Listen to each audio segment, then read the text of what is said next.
Hi everybody, RJ with Netra Labs here again, and in this video we're going to be going over multiverse mode. Now this mode is different than all the rest in that she will be able to respond based on the corpus of data provided, but also based on the other data that she is trained on, which in this case, because GPT-4 is obviously a very powerful type of feature. Now, I'm not going to be going over the setup of these in step one. Please refer to those sign up videos as well as the step one, step two, and step three videos I made. In this mode, I'm going to be talking more holistically about how multiverse mode works and just fundamentally how we feel you should kind of approach it. So going for the data upload. So what data should I upload for multiverse mode?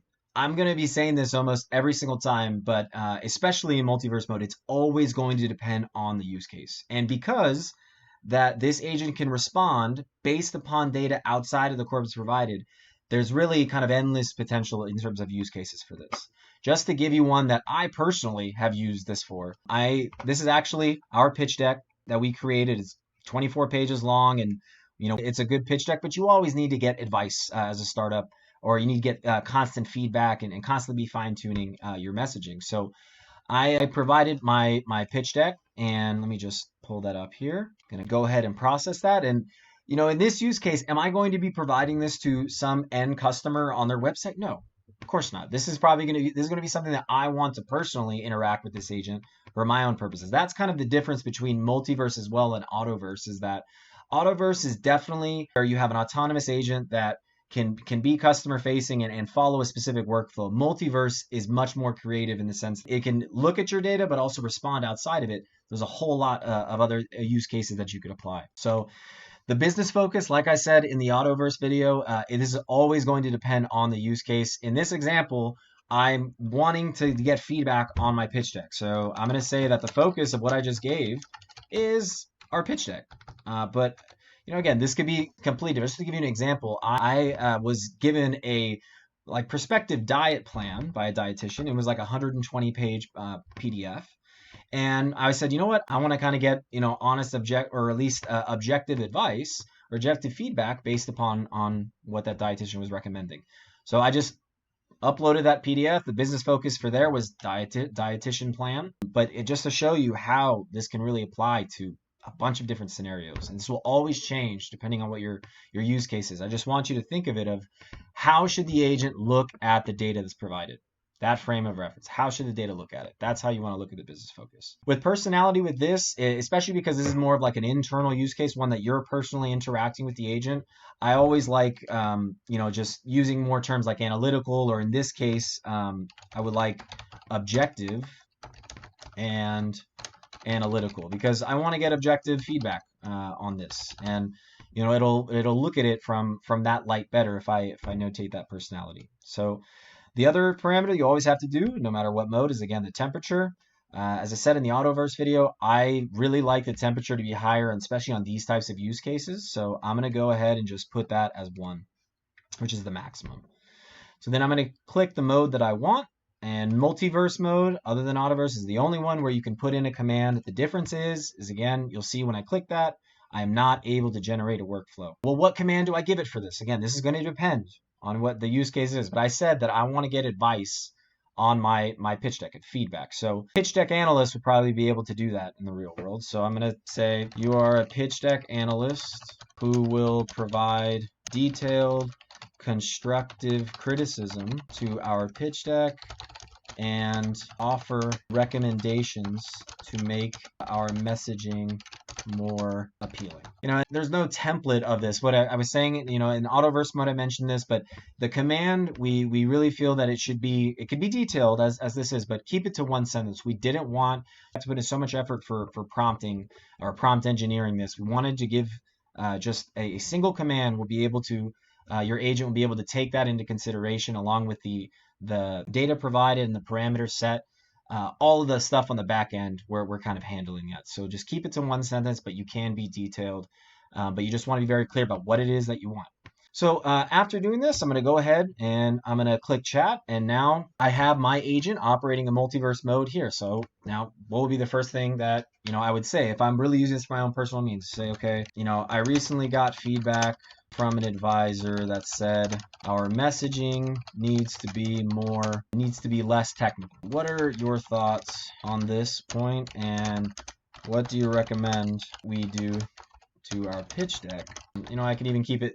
That's another thing with this, is that you don't have to perfectly get every word spelled right. As long as the overall message is clear, what the ask is, she'll be able to take that into consideration. So she's going to take that question, go back, look at the data provided, i.e. our pitch deck, as well as the command I gave where I said, I want you to give me objective, constructive criticism. And she should be coming back with kind of her initial feedback. And then you can keep following that feedback, following specific.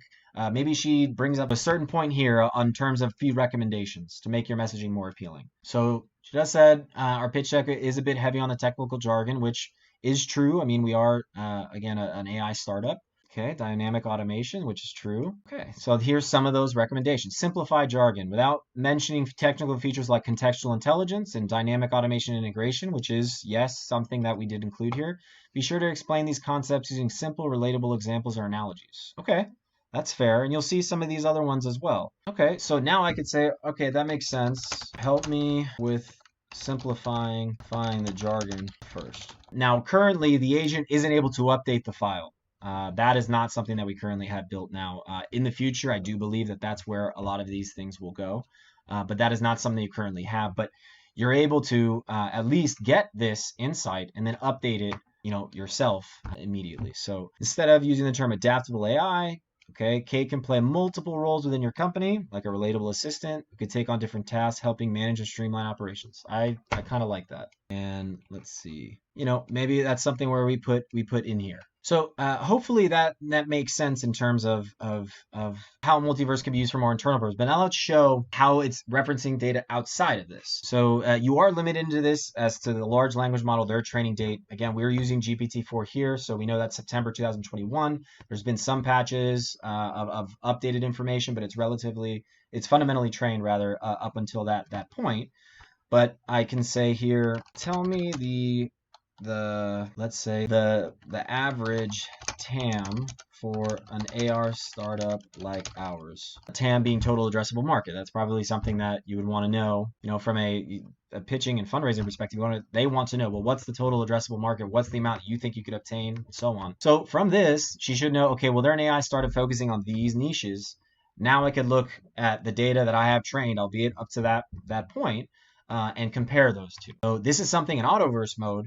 If I was to ask something like this, say, I'm sorry, I don't have any of that information because it's not found in that document, because all that was a testament. Or if I provided this, it would only, reference our pitch deck. See, and then she says, the definitions of these factors may allow for her to be able to provide more specific recommendations. But hopefully you can see, that difference in terms of how in Multiverse mode you can leverage the fact that she can go outside of the data provided for your own benefit. And this is my favorite mode because I feel like there's going to be so much potential with this foundation in the future, where your agents are, fundamentally kind of trained on a corpus that serves some type of purpose, but they could still interact with all the other data that large language model is trained on. So I definitely suggest experimenting with this, trying out with different types of documents, different types of data. Keep in mind that in this, similar to Autoverse mode, she still has access to emails and calendar invites. Again, this is something you probably would use differently, in Multiverse mode, because you're using it internally. But something like this said, okay, you know what?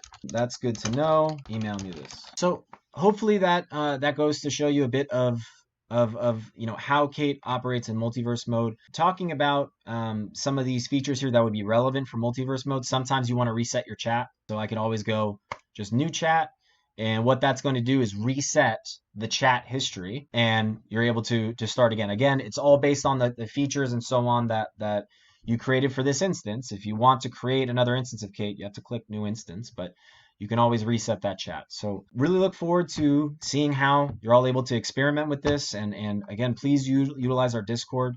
Let us know any features, any updates, or advice, recommendations, anything that you think would be helpful. I would really, really recommend you participating on our Discord, which is found on our website, and just helping us make Kate better. So until the next video, thank you very much.